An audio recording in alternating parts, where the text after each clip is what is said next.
Hi,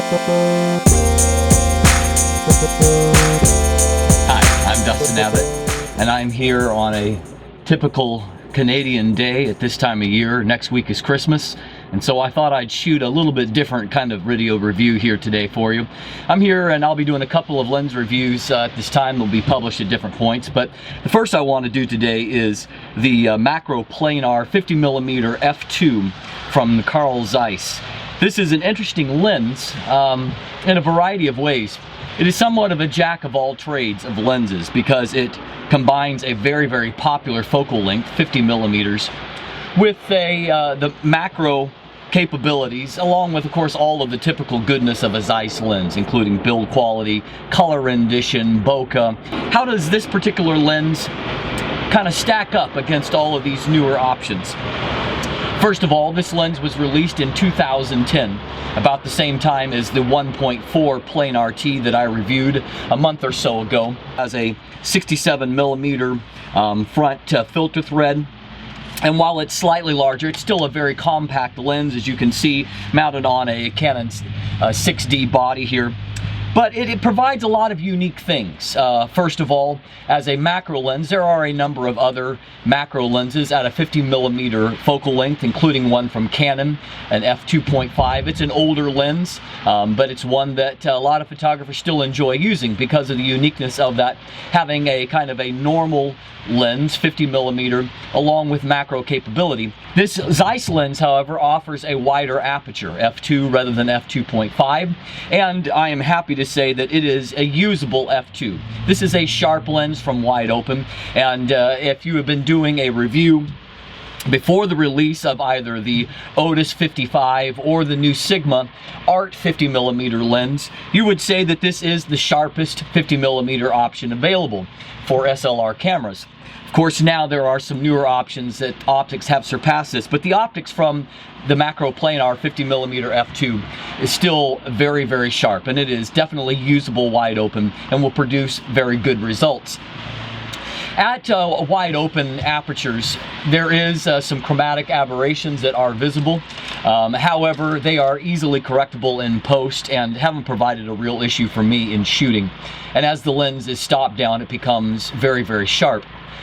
Now, I should say that in this particular case, and it's true of this lens and also the big brother of this lens, Zeiss's 100mm f2 Makro-Planar lens, that these are not true one-to-one macro lenses. In other words, they will not fill the frame in a 1-to-1 ratio, but rather these are a 1-to-2 ratio. In other words, it is half size compared to a full 1-to-1 macro lens. That being said, you'll find that for most types of macro photography, that kind of magnification works just fine. You can add an extension tube onto this to provide a bit more magnification. However, I find that there is a bit of a practical limitation because a 50mm lens doesn't provide a huge working distance. And so that means if you're adding on extension tubes, which allow you to get focus even closer on your subject, it means that you're going to be running into a practical limitation at some point of your front element being almost on top of your subject or even bumping into it. And so I would say that this lens is probably most useful in its kind of raw form.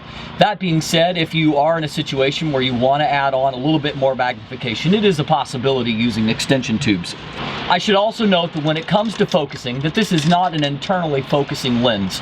What I mean by that is as you begin to focus in towards a macro subject, you will find that the lens begins to extend out, and it extends out about 1.5 inches or roughly 3.5 to 4 centimeters. It will extend out over its existing length, and so that's another thing to watch for as you're focusing close.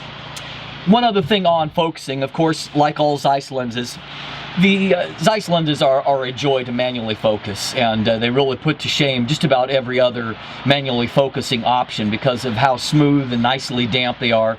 And the build quality of Zeiss lenses, they are engineered in really a superb way. Because they're using precisely manufactured and tooled parts, everything moves very nicely within a Zeiss lens.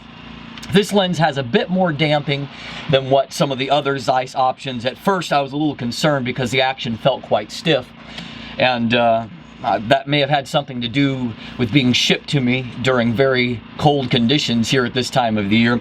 But over the course of the time that I've had it, it's loosened up nicely, and now the focusing is nice and smooth, as you can see. The damping is a little bit heavier because they say that these lenses, unlike others, are more likely to be focused in a downward position.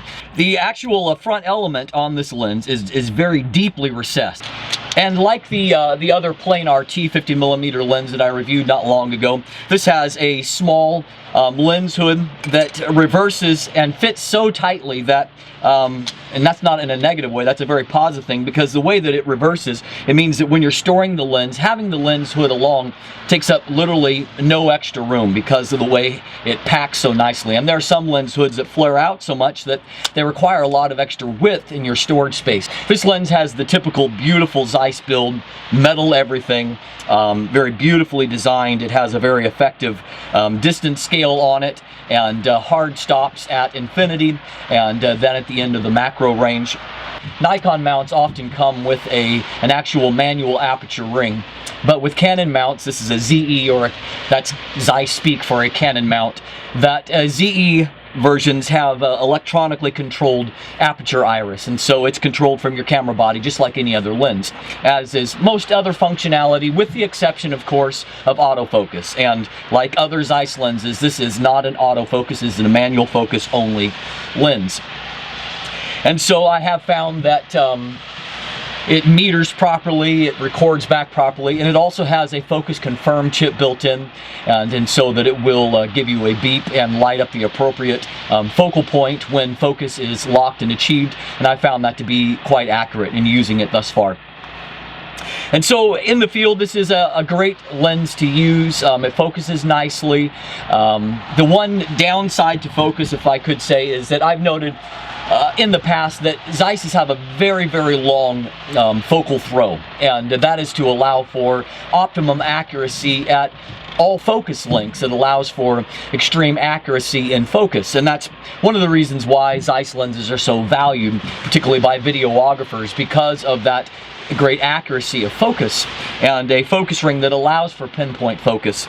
But of course, you add on a macro range to that, and it makes for a very, very long focus throw, because there is a whole another section of focus at macro distances that most lenses don't have. This lens is at its shortest at infinity, and so as you begin to focus out and focus out, you see I can't even make that full rotation with just my arm. I have to take a second throw at it. And so that is a very, very, very long focus throw. And so it means that it takes some time to achieve focus if you're going from one extreme to the other. But the trade-off of that, of course, is extreme focus accuracy at any kind of focus distance. When you've used a macro lens that is manual focus, it helps you to appreciate the extra burden that auto-focusing macro lenses have to face. And for example, I love my Canon 100mm FLIS macro lens, and some people have complained about the focus speed with that. But when you realize how many extra focusing possibilities there are in a macro lens, it gives you some appreciation for how hard those AF motors have to work. Now, when it comes to the actual image quality, although this only goes down to a 1 to 2 reproduction, you will find that just like any other macro lens, the depth of field is very, very shallow at that point, even at a 50mm focal length. And so the upside of that, of course, is that it means that it's very easy to entirely diffuse a background if you are focusing close to something, and it produces very, very nice bokeh highlights. And one thing about Zeiss lenses, and this is true of just about all of them that I've reviewed, they have an almost 3D quality to the images. And there's a fellow photographer and reviewer that I've been building a relationship with named Matthew Irving out of Colorado, and he noted in his review of this lens, and I agree with this because I found it to be true as well, that even when you slightly miss focus with a Zeiss lens like the Makro-Planar 50mm, the lens or the images themselves still seem to be sharp unless you zoom all the way into a pixel level, because of that 3D, almost 3D rendering quality. And so it means that even if you don't nail it, you'll still have a image that really looks quite nice, and probably in almost all cases your clients would be very pleased with. And so it's a flexible tool in that regard. And really, this is a jack of all trades. There are so many applications for a 50mm focal length, from portraiture to shooting even landscape type work. And I really love a 50mm focal length for doing kind of fine art type shots and narrow depth of field shots. And of course, having the ability to focus basically as close as you would ever want to really adds a lot of plus to that. That is often a big downside to 50mm lenses, is that their minimum focus distance is not particularly great, and their maximum magnification is often quite low. It's not uncommon to have a 0.13 times magnification, where here you have a 0.50 times magnification. And so that's a huge advantage to when you're shooting those type of shots. And so it gives you a lot of versatility in this particular lens with all of that typical Zeiss goodness. Now, one of the challenges to this lens now, of course, is the release of the new Sigma 50mm art lens. It retails for about $300 cheaper than this particular lens does, give or take $20 or $30, and of course provides image quality that rivals and even exceeds this lens. The Sigma is held back a bit by the inconsistency of its autofocusing, and you know, it will kind of come and go, and but there have been some concerns about that. No such concerns in a manual focus lens, but of course you have to do the manual focusing. That is off-putting to some people. But if you're not afraid to manually focus, this is a rewarding lens that takes some beautiful, beautiful pictures. One other optical negative that I have discovered is that this lens is a bit flare prone. And if you have a bright light that's shining into the front element, either from the sun or a lighting source, you will see some flaring and also a bit of ghosting. And so that is a potential issue. A plus is that the aperture blades stop down produce very nice starring of light sources, and I found that to be a very pleasing effect from this.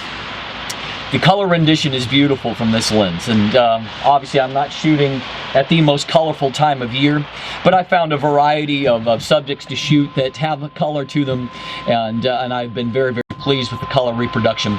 Stop down, this is a fabulous landscape lens. It is very sharp, renders details really, really great, and is a real joy to use. And so if you're looking for a kind of do-it-all type lens, and you're not afraid of manual focus, this is a lens that you may want to give a try. It has a build quality that's going to last the rest of your life. It's beautifully manufactured and built. It has great image quality. It's very usable wide open, even at f2. And of course it provides something fairly unique to a 50mm lens, and that is that macro capability. And so if you're considering the cost of a 50mm normal lens and also considering a macro lens, this lens kind of gives you two lenses in one. And so because of that, it's certainly worthy of your consideration. Thanks for watching today and joining me on a snowy Canadian day here. And if you haven't already, please subscribe and watch for new reviews that will be coming. I'm also about to release the new Canon 24-105 STM lens review, and I'm also in the process of reviewing another Zeiss lens, and that is the legendary Distagon 15mm f2.8 lens. And I'm about to be traveling to Arizona and to the Grand Canyon, and I'll definitely be putting it in use there. And in the new year, keep watching. I'll be reviewing the new Canon 100-400mm telephoto lens, along with Sigma's new 150-600mm, and comparing that to Tamron's. So it's going to be an exciting in the new year, and I hope you'll be checking back and watching those reviews. Have a great day. Thanks for watching.